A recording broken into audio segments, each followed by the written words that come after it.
যে ঐতিহাসিক গণ অভ্যুত্থান হলো ৪ আগস্ট কি চিন্তা করতে পেরেছিলেন এমন একটা দানবীয় সরকারের পতন হবে? একেবারেই না, একেবারেই না।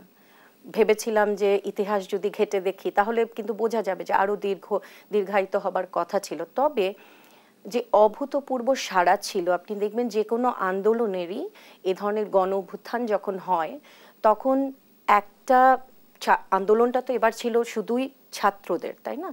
তো সেখানে সাথে যখন ধীরে ধীরে বাংলার বা ইতিহাস যদি বলি, যখন জনগণ নেমে আসে, বিভিন্ন স্তরের মানুষ নেমে আসতে থাকে দেশের স্বার্থে, বৃহত্তর স্বার্থে, আজ না হোক কাল এই পতন কিন্তু অনিবার্য ছিল। এটা যে ৫ই আগস্ট হবে অবশ্যই সেটা ভাবতে পারিনি। ৫ই আগস্ট যখন আমরা এই কারফিউ ভেঙে বিভিন্নভাবে বের হয়ে মিছিলে যাচ্ছি, ওখানে যাব, তখনও ভাবিনি ফেরত আসতে পারবো না। তখন কিন্তু প্রতিদিনই মনে হতো যে আজকে যে যাচ্ছি ফেরত আসবো না।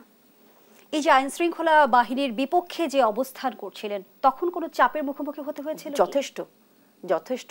কারণ যেটা হয় যে এখন আপনি যখন দেখবেন তাদের যে সাজোয়া গাড়িগুলা ছিল, এটা তো ছাত্ররা তো প্রথম দিন থেকে এটাকে তারা সম্মুখীন হয়ে আসছে, তাই না? তো এটা শিক্ষক হিসেবে ঘরে বসে দেখা বা একটা বাবা মা হিসেবে দেখা অনেক বেশি কষ্টকর ছিল। তো এরপরে যখন ছাত্রদের পাশে এসে দাঁড়ালাম, ওই মুহূর্তগুলা আমার মনে আছে।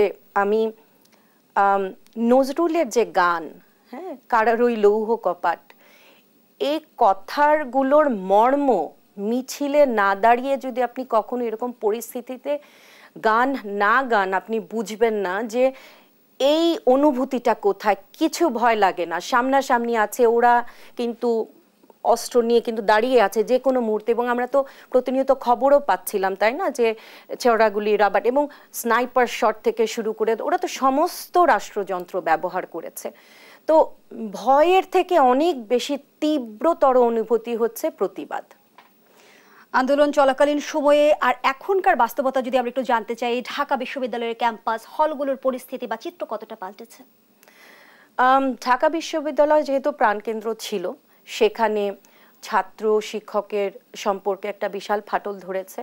প্রশাসনগুলোকে পুনর্গঠন করা, সেখানে শৃঙ্খলা পরিস্থিতিকে আবার স্বাভাবিক অবস্থায় ফিরিয়ে নিয়ে আসা, এখানে একটু সময় লেগে যাচ্ছে। সো এখানে কিন্তু এখনো পরিস্থিতি যেখানে আমরা দেখতে চাচ্ছি, আমরা সে পথে হাঁটছি, কিন্তু একটু সময় লাগবে। এখনো স্বাভাবিক অবস্থা আমি বলবো না যে ফেরত এসছে। আমাদের যিনি উপাচার্য পেয়েছি আমরা, উনি অসম্ভব ভালো মানুষ, অসম্ভব একজন নীতিবান মানুষ, একটা বিশ্ববিদ্যালয়, আমরা যে জায়গাটায় দাঁড়িয়েছি, ঢাকা বিশ্ববিদ্যালয় যে কোনো আন্দোলনে গৌরবোজ্জ্বল ভূমিকা রাখে। এবং আমাদের যে ইতিহাসের সাথে, বাংলাদেশের ইতিহাসের সাথে ঢাকা বিশ্ববিদ্যালয়ের যে একটা তার ইতিহাস মিলেমিশে একাকার ছিল, খুব গৌরবের ছিল। সেই জায়গাটায় পুনরুদ্ধার করবার জন্য আমি মনে করি আমাদের উপাচার্য যিনি আছেন, তিনি যথেষ্ট, তার নিজের যোগ্যতাটা আছে। আমরা আশাবাদী যে ওনার হাতে আবার খুব দ্রুতই স্বাভাবিক অবস্থাটা ফিরে আসবে ইনশাআল্লাহ।